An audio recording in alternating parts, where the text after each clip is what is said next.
I actually thought harvesting cassava was going to be really easy until I actually decided to go to the farm and see how it is done. So first of all, she when I say she, I mean my mom, she cut off the long clinical cassava stem, and this is what we're left with. So she cut it off and now she's trying to trace the cassava because it's deep inside the ground. And this one, I'm not even sure there was anything here.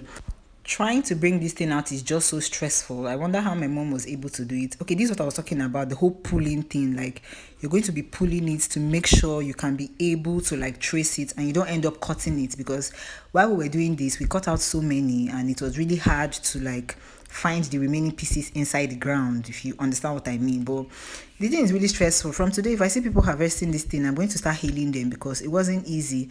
And this one, we just did it in our backyard, just like for practice sake, because my mom is not really used to this kind of thing. But she was like, okay, let's just try. After all, gari is very, very expensive, okay? And my mom doesn't know how to do gari. So she said this cassava, she learned it when she was younger. So that's why we stuck with this one.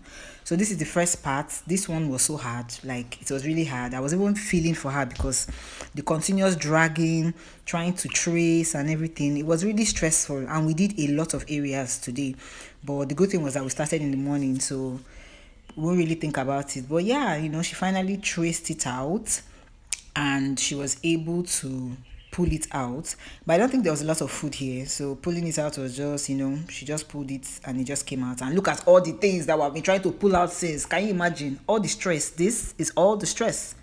Oh my god. So this is all the cassava. Actually, we had 3 batches. This is the first batch, and the first batch, we remain in this first area. We just gathered them and then went to drop them. So this is the second batch.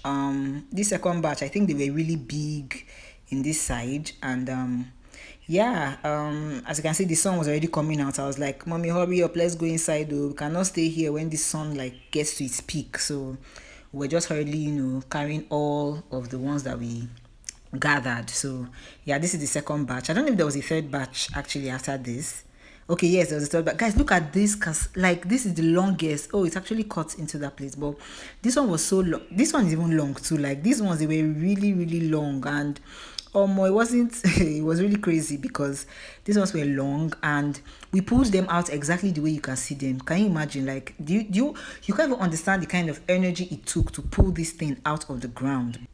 So after that, we brought the whole cassava inside and it was time to peel.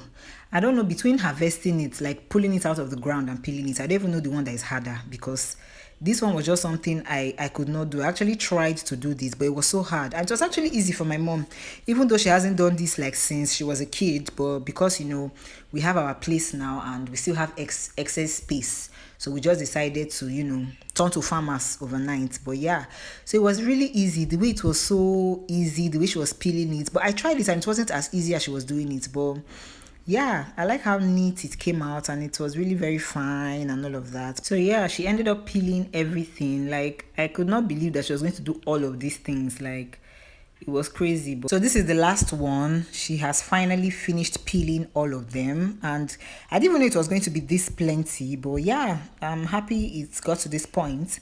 So this is how washing, the cassava, she has to wash it. See how dirty the water was. I was like, hope you are going to change this water because this is not what we're going to eat. She was like, yeah, sure. So she just washed it this first time, and as she was even washing it, it became cleaner because it was really dirty. It was the whole sandy. Her hand was sandy and everything, so that was why it was the way it looked. But yeah, she poured water again. This was the last one, and by this time you can see it's already very neat.